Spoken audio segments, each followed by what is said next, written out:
लेकिन नैवेद्य क्यों चढ़ाया जा रहा है और कहाँ चढ़ाया जा रहा है, ये बहुत महत्वपूर्ण है। तो नैवेद्य चढ़ा रहे हैं, इसलिए नैवेद्य एक प्रकार से विषय है।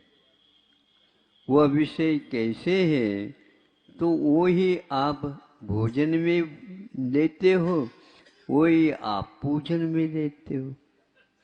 वही लड्डू भोजन में भी है, वही लड्डू क्षुधारोग निवारणाय नैवेद्यम निरवपामि स्व। अब ये सोचना है कि नैवेद्य क्यों चढ़ाया जा रहा है, क्षुधा रोग के निवारण के लिए।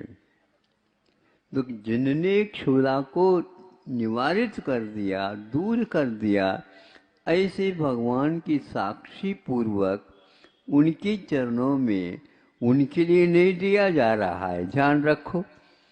हाँ, और न ही स्वयं के लिए लिया जा रहा है, ये भी ध्यान रखो।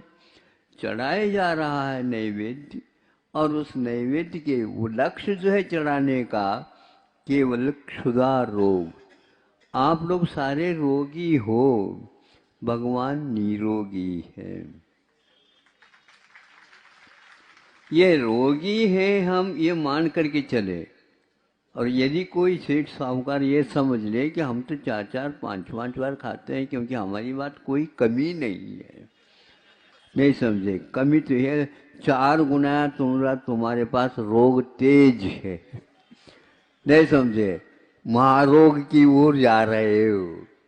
हाँ, इसलिए जो व्यक्ति इस रहस्य को समझ करके केवल पेट्रोल तेल जैसा दीपक में डाला जाता है, वैसे ही हम डालते चले जाएं, तो यहाँ आप लोगों का ये पूजन करना सार्थक माना जाएगा।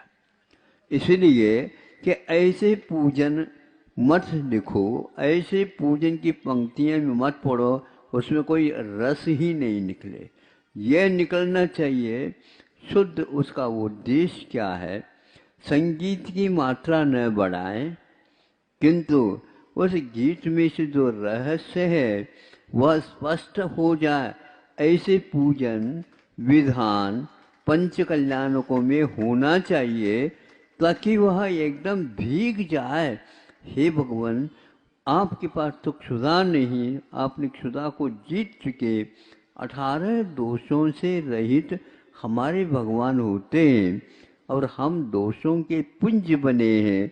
इसलिए हे भगवान, मैं आपको साक्ष्य करके जो कुछ भी भोजन लेता हूँ, वह शरीर को चलाने के लिए, जैसे दीपक को जलाने चाहते हैं, प्रकाश अपेक्षित है तो उसमें तेल डाला जाता है, उसी प्रकार शुद्ध भोजन वही लेता हूँ, और आपके चरणों में जो वही चढ़ा रहा हूँ, ये इसलिए मुझे रोग का निवारण हो।